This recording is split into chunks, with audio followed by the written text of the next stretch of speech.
आदित्य मनाली की आंखों में जैसे घोसा गया था, क्योंकि वहां पर उसे बस गिल्ट और रिग्रेट ही दिख रहा था, जिसे आदित्य बहुत दिनों से वो अपने मन के अंदर दबाए हुए बैठा था। उसे हर चीज का रिग्रेट पहले ही हो जाता था और वो चीजें करने में इसलिए कतराता था, इसलिए आज उसे मनाली की फीलिंग पहली बार अच्छे से समझ आ रही थी। उसे पता था कि उसे मनाली को कंसोल करना पड़ेगा।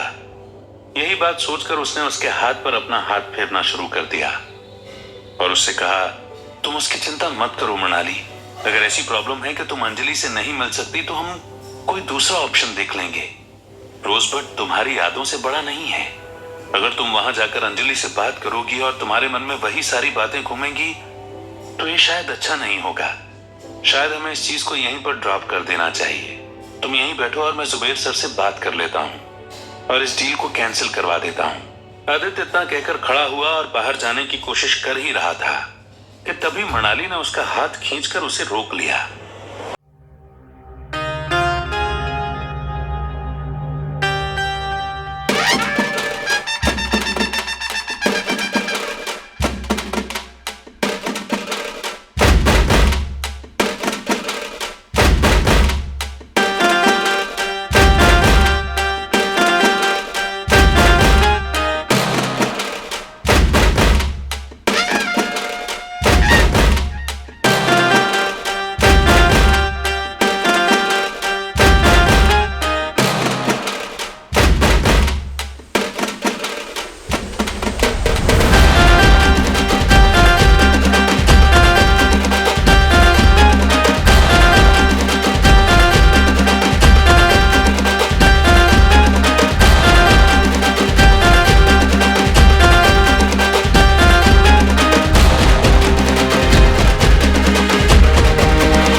अंजलि किसी भी तरह किसी गलत काम में इन्वॉल्व नहीं है और वो बस मनाली के पास से जुड़ी हुई है।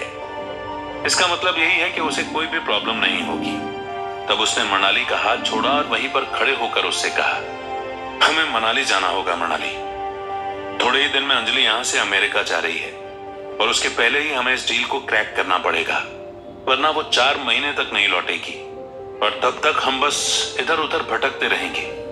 इसलिए हमें कुछ भी करके यहां से जल्दी जाना होगा। लेकिन इतना कहकर आदित्य रुक गया और तब मनाली ने बहुत ही हैरानी से उसकी तरफ देखा। उसे समझ आ रहा था कि आदित्य अपने मन में कुछ सोच रहा है, लेकिन वो उस ख्याल को बाहर नहीं निकाल पा रहा है। वहीं आदित्य ये सोच रहा था कि उसे मनाली जाने में अभी भी कहीं ना कहीं डर लग रहा था, क्योंकि वहां की यादें उसे अभी तक सताती आई थीं और शायद उसे डर था कि जो हमला उसके परिवार पर होने वाला है वो हो ही जाएगा और वो एक बार फिर से उनके सामने फेल हो जाएगा। उसे पता था कि अगर इस बार वो फेल हो गया तो उसे इस बार 10,000 साल की कोई भी अपॉर्चुनिटी नहीं मिलेगी और शायद वो चीजों को सही करने का अपना आखिरी मौका भी खो देगा। जब मनाली को समझ आया कि आदित्य बहुत ही गहरी सोच में चला गया है, तब उसने उसका हाथ पकड़कर उसे हिलाया और कहा, तुम जो भी सोच रहे हो आदित्य, तुम मुझे अपनी बात बता सकते हो। देखो, मैंने भरोसा करके तुम्हें अपनी बात बताई ना, तो तुम्हारे मन में भी जो चल रहा है तुम उसे बाहर निकाल दो और सारी चीजों को यहीं पर खत्म कर दो, क्योंकि तुम जितनी बातों को सोचोगे उतनी ही हमारे बीच में दूरियां बढ़ती जाएंगी और फिर लड़ाई होने के चांसेस बढ़ जाएंगे।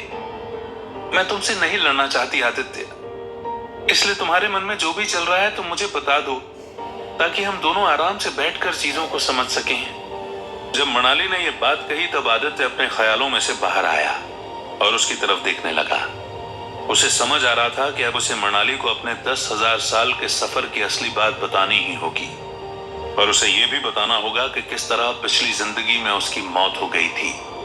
वो अपने आप को तैयार करने लगा कि वो किस तरह से अपने सेंटेंसेस को उसके सामने कहेगा, लेकिन उसे यह भी पता था कि वो चाहे कितनी भी कोशिश कर ले, अल्टीमेटली उसके मुंह से निकलेगा वही जो वो कहना चाहता है। यही बात सोचकर उसने पहले आंख बंद करके एक गहरी सांस ली और फिर नीचे होकर मनाली के पास अपने घुटनों पर बैठा। फिर उसने उसका हाथ पकड़ते हुए कहा, मनाली, अब मैं जो भी कहने जा रहा हूं, तुम प्लीज मेरी बात पर विश्वास करना। एक पल के लिए भी ये मत सोचना कि मैं मजाक कर रहा हूं या फिर कोई दूसरी बात बता रहा हूं। मैं आज जो तुमसे कहने जा रहा हूं वो बिल्कुल सही बात है और तुम्हें मेरा विश्वास करना ही होगा। जब आदित्य ने इतनी सीरियस टोन में ये बात कही तब मनाली को चिंता होने लगी कि शायद कुछ गलत है जो आदित्य उससे कहने जा रहा है, लेकिन फिर भी उसने उससे कुछ नहीं कहा और तब आदित्य ने अपना चांस देखकर बात को आगे बढ़ाया। मनाली, दरअसल बात यह है कि जिस 10,000 साल के सफर के बारे में मैं तुम्हें अब तक बताते आया हूं वो कोई फिल्म की स्टोरी नहीं है। मैं जानता हूं कि मैं ये बात तुम्हारे सामने 2 या 3 बार पहले भी रख चुका हूं और हर बार तुम यही सोचती हो कि वो कोई स्टोरी है जिस पर मैं काम कर रहा हूं, लेकिन ऐसी कोई बात नहीं है और वो बिल्कुल सच है। मनाली, पिछली जिंदगी में जब हमारी शादी को 2 साल हो गए थे तो हम दोनों हनीमून ट्रिप पर मनाली गए थे। वहां पर हम ज्यादा इंटरेक्ट तो नहीं करते थे और ना ही एक दूसरे के साथ घूमते थे, लेकिन फिर भी वहां पर हमने थोड़े दिन गुजार लिए थे। उसी ट्रिप के एक दिन मेरे पास किसी रैंडम आदमी का फोन आया था जिसने मुझे यह बताया था कि वो मेरे परिवार को बर्बाद कर रहा है। उसका कहना था कि पापा किसी फाइनेंशियल लॉस की वजह से सुसाइड करने वाले हैं और जब उन्होंने ऐसा किया तो दादाजी को इस बात को सुनकर ही हार्ट अटैक आ गया था। फिर माँ जब उन्हें हॉस्पिटल ले जा रही थी तो एक ट्रक ने उन्हें टक्कर मारकर उनका भी मर्डर कर दिया था और ये सारी चीजें उसी आदमी ने प्लान की थी। आदित्य इतना कहकर रुका क्योंकि एक बार फिर से उसके मन में अपने मरे हुए माँ, बाप और दादाजी की इमेजेस आने लगी और वो निराश हो गया।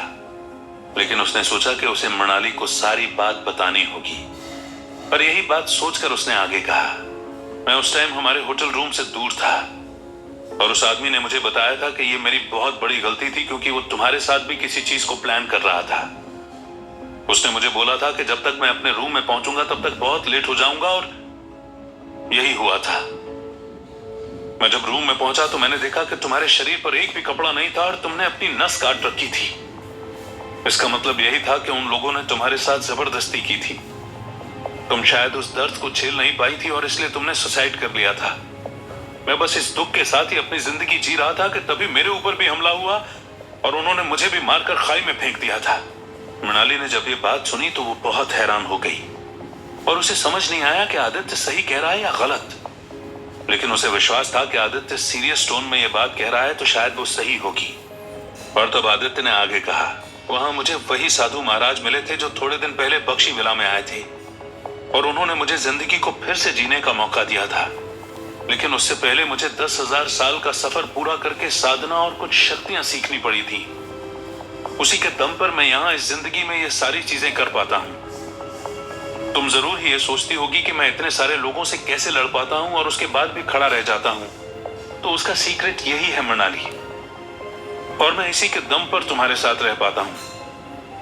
इसलिए मैं तुम्हें कभी भी अपनी जिंदगी से अलग नहीं कर पाता और ना ही तुम्हें यहाँ से जाने की कोई कोशिश करने देना चाहता हूँ। मैं अब जब मनाली के बारे में सोचता हूँ तो मेरे मन में बार बार वही बातें घूमती रहती हैं और मुझे डर लगता है कि शायद वहां जाकर फिर से चीजें खराब हो जाएंगी, पर मैं ऐसा नहीं होने देना चाहता क्योंकि मुझे पता है कि मुझे एक ही मौका मिला है और अगर मैंने इसे भी अपने हाथ में से गवा दिया तो मैं सब कुछ खो दूंगा।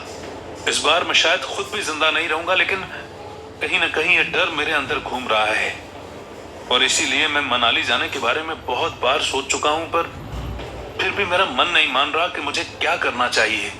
जब आदित्य ने अपनी बात पूरी कंप्लीट की तब उसने मनाली के चेहरे पर देखा। वो बहुत ही हैरान होकर उसे देख रही थी।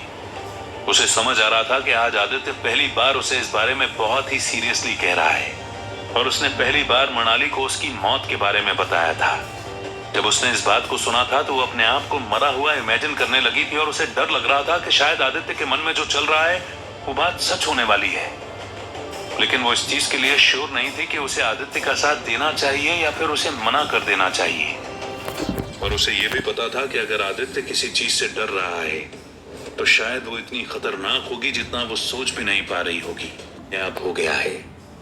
Thanks for